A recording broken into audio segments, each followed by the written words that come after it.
आइए हाँ दा जानकारी लेता हूँ। ये अभी मुंडन करा रहे हैं और क्यों करा रहे हैं मुंडन कौजी हमको तो समझ नहीं आ रहा है। क्यों मुंडन करवा रहे हैं? सबसे पहले केजा पर यहाँ था आपके चैनल के सारे अभी बिहार से सब निकाल रहे मीटिंग में। मैं धन्यवाद देता हूँ। ठीक। आज पूरे देश और दुनिया में इस तरह का बयान संसद भवन में भाजपा के वरिष्ठ नेता और पूर्व राष्ट्रीय अध्यक्ष सह वर्तमान केंद्र सरकार में गृह मंत्री और नरेंद्र मोदी के सबसे करीबी अमित शाह ने जो बयान दिया है, उस बयान पे देश और दुनिया के अन्य देशों में भारत के लोग और भारत के बाहर रहने वाले लोग अपमान महसूस कर रहे हैं। जिस तरह के अमित शाह ने बयान दिया, अमित शाह का बयान था कि अंबेडकर एक फैशन हो गया है।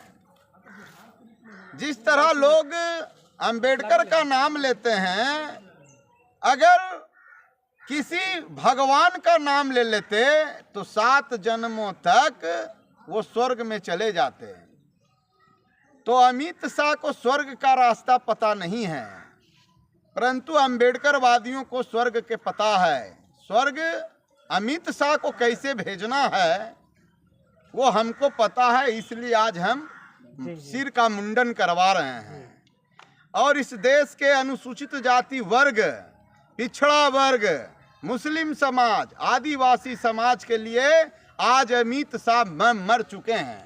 अच्छा। और अमित शाह जब मर गए हैं तो उनके ही धर्म के अनुसार, सनातनी धर्म के अनुसार, हिंदू धर्म के अनुसार सारा कार्य विधि और विधान से हम लोग करेंगे। वो भी गांव से शुरुआत है मेरा।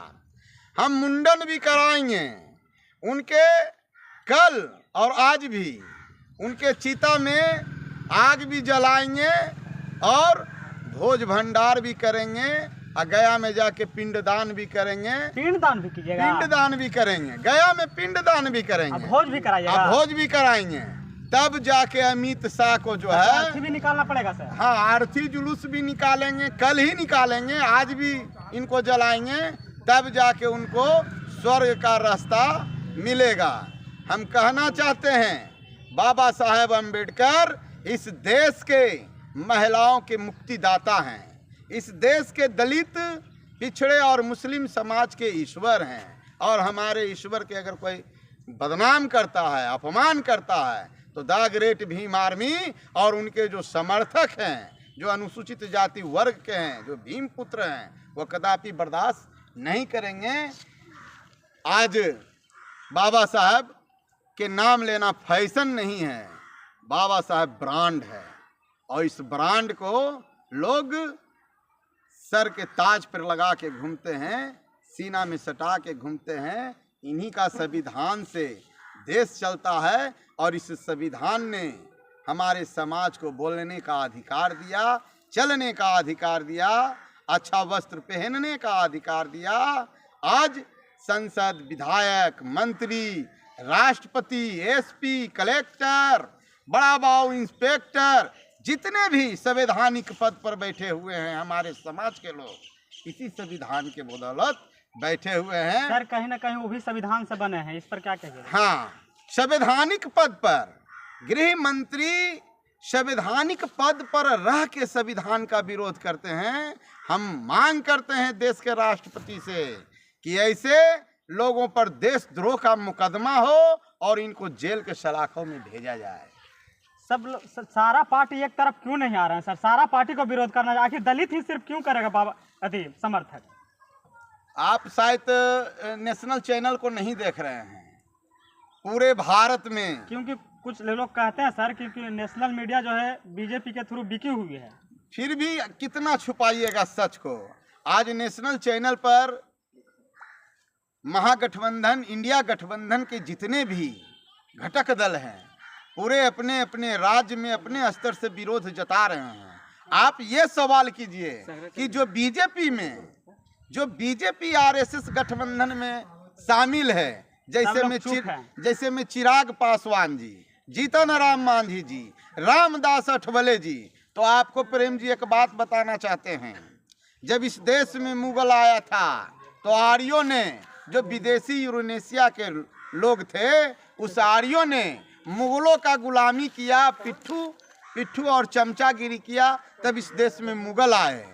उसके बाद जब ब्रिटिश हुकूमत आया इस देश में, तो उसमें भी ये आर्यन लोग जो यूरेशिया से जो चल के आए हैं, वही लोग जी हजूरी किया और गुलामी किया, तो अंग्रेजों ने 150 बरस यहाँ राज किया। ठीक उसी तरह आज बीजेपी आरएसएस में जो जीतन राम मांझी, चिराग पासवान, रामदास अठवले जैसा नेता हैं, वो दलाली कर रहे हैं, चमचागिरी कर रहे हैं। बाबा साहब के विरासत को दिन पर दिन खत्म करने का षड्यंत्र और साजिश रचा जा रहा है इस मसीहा का, जिसने इस देश के मूलवासियों को करोड़ों को जुबान दिया, हम लोगों को आगे बढ़ाने के लिए 4 बच्चों को कुर्बान कर दिए।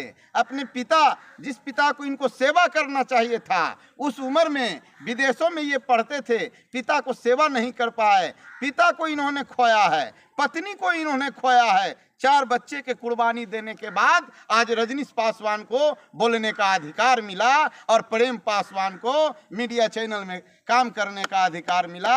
हम ऐसे चमचागिरी चिराग और रामदास अठवले और जीतन राम मांझी को कहना चाहते हैं कि आपका जमीर मर गया है। कुर्सी और सत्ता के लोभ में भारत के संविधान और लोकतांत्रिक व्यवस्था दिन पर दिन खत्म होते जा रहा है, उसको बचाइए।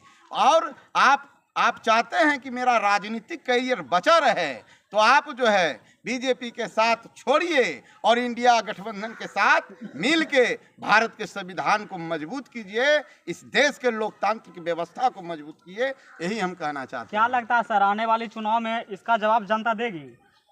बिल्कुल, आप बाल मुड़ना छोड़ दिए हैं, जनता एकदम जवाब देगी। आपको बता देते हैं प्रेम जी कि जो लोकसभा चुनाव हुआ था, उस लोकसभा चुनाव में आप देखे होंगे कि भाजपा कितनी सीट पर आ गए।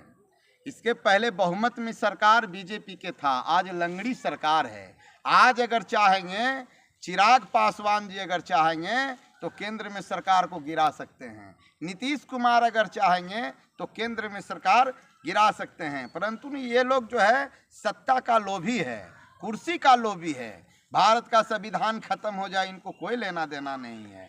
इस देश में बाबा साहब के विरासत खत्म हो जाए, कोई लेना देना नहीं है। फिर हम लोगों के गले में माटी का हांडी टंगा जाए, कमर में झाड़ू टंगा जाए, यही जीतन राम मांझी और चिराग पासवान जी चाह रहे हैं कि ऐसा फिर इस देश में लागू हो। इस देश के महिलाओं को वस्त्र पहनने का अधिकार जो बाबा साहब ने दिया है, वह अधिकार से वो वंचित हो जाए। फिर महिलाओं को जो है शुद्धिकरण कराने के लिए ब्राह्मणों के घरों में 7 दिन के लिए जाना पड़े।